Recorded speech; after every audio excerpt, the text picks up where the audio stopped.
Hello students, myself Diksha from www.nucleonacademy.com. I'll be helping you in your concepts of biology. So without any further delay, let's move to the class.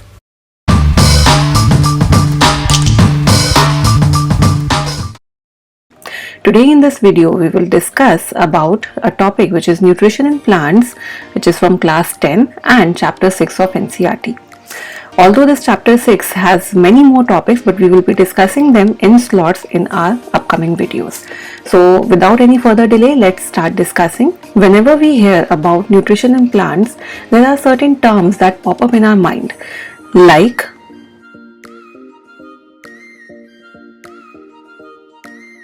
these three terms may seem synonymous when we talk about plants, but these three terms have their separate meanings. So we need to understand what is the difference between all these three terms. So I'll write the definition first. So nutrition is the process of uptake and utilization of food by any organism. We have to understand that nutrition can be talked about any organism like plant or animal or any microorganism. So it is not specific to a particular kind of organism. Now, if we talk about the kinds of nutrition, then there is a branch of nutrition which is called as autotrophic nutrition. So autotrophic nutrition, hence we can say that it is a type of nutrition wherein the process of nutrition in which organism prepares its own food using inorganic simple substances. Okay, so autotrophic nutrition, I would again say that it is a type of nutrition which is exhibited by plants. Now, what is the difference between photosynthesis and autotrophic nutrition? The definition of autotrophic nutrition does not fall fit in photosynthesis. Photosynthesis we refer to as a process in which food is prepared by using carbon dioxide and water in presence of sunlight and chlorophyll. So you can see that the two definitions are quite different from each other, but they are related to each other. How? Autotrophic nutrition is an example of nutrition where the organism can prepare its food, but what acts as the source of energy, that differentiates the photosynthesis from autotrophic nutrition. So photosynthesis, we can say, that is a kind of process where the energy is driven from sunlight. There are other ways also by which organisms can prepare their own food, but there they do not use sunlight, they use chemicals. This particular topic is beyond the limits of curriculum of class 10, so I will not go into that detail. So what you need to understand right now is that autotrophic nutrition is a type of nutrition and photosynthesis is one of the mechanisms which are used to prepare their own food by the autotrophs. Now let's move further. Our discussion will be majorly focused on the process of photosynthesis because that is how the plants prepare their own food. So I will straight away move to how photosynthesis can be represented in form of a chemical equation. So photosynthesis involves the use of carbon dioxide and water. They are the reactants in the process and it results in the production of these two products mainly. Why I said mainly? Because there are some water molecules also produced during this process. You must be wondering, I have written water on left side also and on right side also. How can some substance be produced as a product when it is as a reactant? Actually, the thing is, there are in total some amount of water molecules used, but overall some of those water molecules are regenerated. So that is why the water is shown on reactant side as well as on the product side. So when we try to balance this equation, we will write 6 CO2 here and we will write 12 H2O here. You have to remember 12 H2O and glucose, this will be just one molecule, and 6 molecules of oxygen and 6 molecules of water are regenerated. So you see, if you leave out this water molecule in the product part, the equation will be 6 H2O used. Okay? But we will write 12 here because we have to show that 6 water molecules are regenerated also. So this is the whole representation of the equation of photosynthesis. But you just saw that when I defined photosynthesis, I used the word process.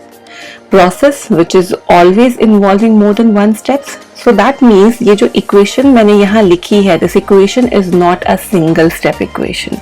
This equation is just an overall representation of photosynthesis. So I should write it is overall representation.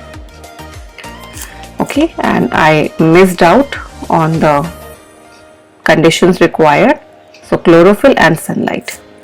Okay, and after writing this, we should always write the meanings of the symbols, chemical symbols which we have used here.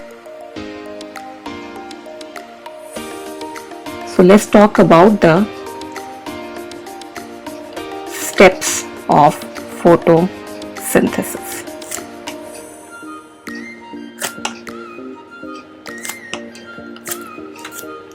First step, it is sunlight is captured by chlorophyll. In class 10, actually it is mentioned that why chlorophyll is useful or how chlorophyll is useful in the process of photosynthesis. So chlorophyll has a significance that it is a pigment molecule which can capture the energy which is present in the sunlight. So chlorophyll is going to trap that energy, and now we can move to the second step.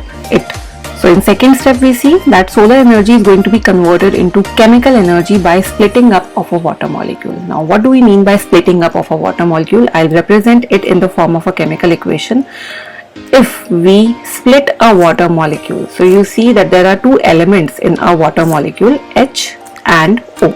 Okay, so when they are split up, they will be forming ions. Okay, so H plus and O2 minus. And if I balance it, so what it will become? It will be 2 H plus ions and 1 oxygen atom. Now what happens with these two products which are produced as a result of water splitting? These hydrogen ions will be utilized in third step, we will see just shortly, and oxygen will be converted into O2 gas as a byproduct. What do we mean by a byproduct? It is the sideways product which is not of use by the organism. So hence we see that oxygen is released by plants once their photosynthesis process is over. Moving to the third step, reduction of carbon dioxide into glucose. A little bit I'll go into this detail. Reduction means either addition of hydrogen or removal of oxygen. That's a topic of chemistry, I won't go much in detail. So reduction of carbon dioxide, how reduction is going to occur here is when carbon dioxide molecule will have addition of H plus ion. This is just a representation, I'm not going to balance this part. So C6H12O6 is generated. So because hydrogen ions are added here, hence this process is called as a reduction process. Okay, cool. So overall, when I had represented the whole process with a chemical equation, I'll go back to that overall representation. You see, in second step, we saw that water is utilized. In third step, we saw that carbon dioxide is utilized. So overall, we can say that these two molecules are not reacting exactly with each other. They are just used up in the process. Hence, I was saying overall. And coming to the product side, glucose is produced in the third step and oxygen is produced in the second step of photosynthesis, and that is why we are just writing them together in order to just make a complete picture, but these products are not produced simultaneously in a particular reaction. So with this, the three steps of photosynthesis are over. This topic is quite important and is mostly expected by student to be learned as such, because shifting some words from here to there may change the meaning, the proper meaning. So you need to be very careful in order to learn it very well. Now next we will talk about what is the location of photosynthesis. The simplest example that can be given is that the photosynthesis occur in the leaf of a plant, but I would say it is not the precise answer to the location of photosynthesis. Leaf contains some cells which are called mesophyll cells. Okay, meso it refers to mid and fill is referred to as leaves. So leaves के अंदर जो cells है they are called mesophyll cells. They possess chloroplasts in them, and chloroplasts contain chlorophyll. So wherever chlorophyll can be there, that will be the location of photosynthesis. So precisely if we are asked about the organelle, we will say it is the chloroplast. If we are asked about what is the location cell wise, so we will say mesophyll cell, and what is the location organ wise, we will say the leaf. Okay, so location of photosynthesis variates according to the question. Next, we will represent this location of photosynthesis with the help of a diagram. Here we will use a diagram which is known by a caption TS of leaf, or we also call as cross section of a leaf. TS, it refers to transverse section. Transverse means the horizontal cut. So if I have a leaf here, what I have done is I have created a very thin section, and this section I will be viewing under the microscope in order to see the location of photosynthesis. So I will draw the diagram. First of all, any organ in a plant is lined by a cellular layer which is called as epidermis. So epidermis has an additional coating of cuticle over it. Then below the epidermis you will see some tightly packed cells, and below loosely packed cells. So this is the vascular bundle. I will discuss it shortly. Now this I am drawing the lower epidermis, and here I am making a pair of guard cells which are forming a stomata. So now let's talk about which of these cells are mesophyll cells. Mesophyll cells include only these ones which are present in the middle.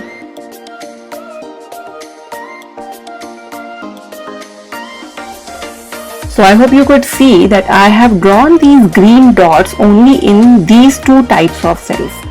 I said mesophyll cells are the cells which are present inside the leaves, okay, and you can see that in between the upper and lower epidermis, these are the cells which are present in between, and they contain chloroplast. So these two cells are given separate names. They are called as palisade parenchyma, and these cells are called as spongy parenchyma. And these both are the type of mesophyll cells. Now this upper layer is the upper epidermis, this is cuticle layer,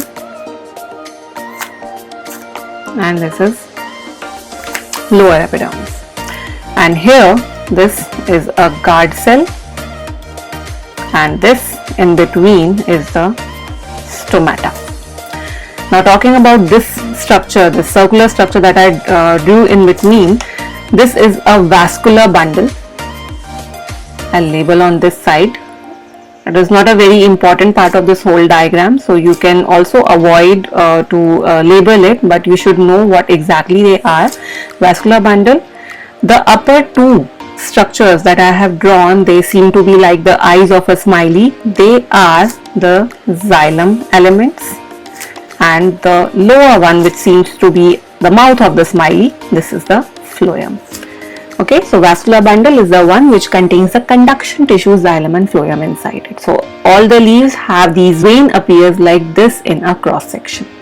So this is the whole diagram to show the location of photosynthesis. It's an important diagram, and here what is actually important to notice here is that the chloroplasts are present in only these two types of cells, and if epidermal cells contain chloroplasts, that is only in the specialized epidermal cells which are called as guard cells. So they are special in terms that they are present in epidermis, but they have chloroplast inside them. Rest of the epidermis, you could see that there are no chloroplasts in them. Inside the leaf, wherever mesophyll cells are present, wherever chloroplast is present, wherever chlorophyll is present, we will say that will be the location for photosynthesis to occur. Also, if I talk about the significance of cuticle here, cuticle is a waxy coating present on the upper epidermis. Specifically on the upper epidermis, it is because the upper epidermis remains in the direct contact with the sunlight. It receives the sunlight directly, and hence the temperature increase is always more on this epidermis surface as compared to the lower side. Hence there is a high chance that the water can be lost by the leaves through the surface of these epidermal cells, and in order to avoid that, cuticle, the waxy coating, is always present, which prevents this excess water loss due to increased temperature. Next we move to requirements of photosynthesis. So we just saw, when we were writing about the overall representation of photosynthesis, we saw that overall there are 4 things required. Okay, out of them 2 are more appropriately called as raw materials, and the another ones are called as conditions necessary. Okay, so raw materials include carbon dioxide and water, which are obtained from air by stomata, and water is obtained from soil by roots, specifically if I say root hairs. Conditions necessary include the sunlight, obviously by sun, and chlorophyll, which is present in mesophyll cells. Okay, so 1, 2, 3 and 4 requirements that are there for photosynthesis, they are met like this. So at last we will talk about the storage of photosynthetic product. The product of photosynthesis, the main product I should say, was glucose, that was C6H12O6. But you see, glucose cannot be stored as such. Although the plants produce a large amount of glucose in one day, but that complete amount of glucose is not utilized by plants in that same particular day. That means there is always a surplus amount of glucose left.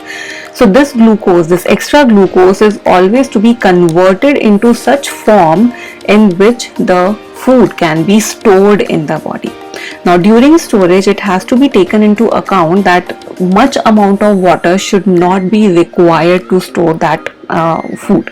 So in case of plants, the glucose is converted into starch. What is the difference between a glucose and a starch? Glucose is a type of monomer.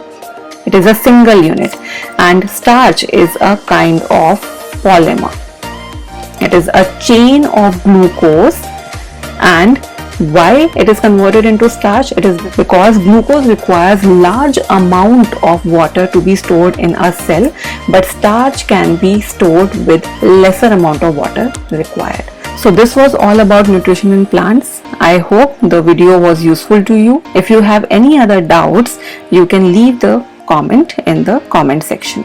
Thank you for watching this video. Subscribe to our channel to get useful content in future, and have a great day.